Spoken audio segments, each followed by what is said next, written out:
বলুন তো এটা কি ভর্তা? আসলে দেখে বোঝার উপায় নাই যে এটা কি ভর্তা। আপনারা কি পটল খেয়ে চোচা ফেলে দিচ্ছেন? এরপর থেকে আর কখনোই এই কাজ করবেন না।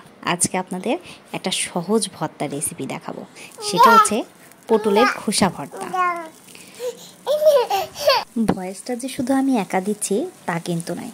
দেখেন পাশাপাশি আমার ছোট্ট সোনামণিটাও ভয়েস দেওয়ার চেষ্টা করছে। সেও চেষ্টা করছে কথা বলার।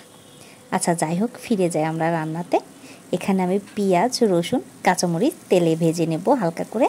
সাথে দিয়ে দিবেন কালো জিরা। কালো জিরাটা চাইলে আপনারা পরিমাণে বেশিও দিতে পারবেন। পেঁয়াজ, কাঁচামরিচ, রসুন ভাজা হয়ে আসলে এখানে আমরা খোসাটা দিয়ে দিচ্ছি। পটলের খোসাটা দিয়ে এটা ভালোভাবে ভেজে নেওয়ার চেষ্টা করব। দিয়ে দিব সামান্য হলুদ আর একটু লবণ। লবণটা আমরা পরে আবার অ্যাড করব, এখন শুধু হালকা করে দিয়ে দিচ্ছি। পটলের খোসাগুলো একটু ভাজা ভাজা হয়ে আসলেই নামিয়ে ফেলব। যতক্ষণ না ভাজা ভাজা হয়ে আসে ততক্ষণ একটু বারে বারে নাড়াচাড়া করে নেব। দেখতেই পাচ্ছেন আমাদের পটলের খোসাগুলো অনেকটা ভাজা ভাজা হয়ে গেছে। এখন আমরা এটা নামিয়ে ফেলব। নামিয়ে ফেলার পর কাজ শুরু। এখন আমরা বাটাবাটির কাজ শুরু করে ফেলছি। এটা বেটে ফেলতে হবে, একদম মিহি করে বাটবেন।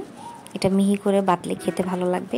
সচরাচর যারা পটলের এই খোসা ভর্তাটা খায় তারাই জানেন এর মজাটা কি। আপনারা চাইলে এখানে সামান্য পরিমাণে কুচনো আলু দিয়ে দিতে পারতেন।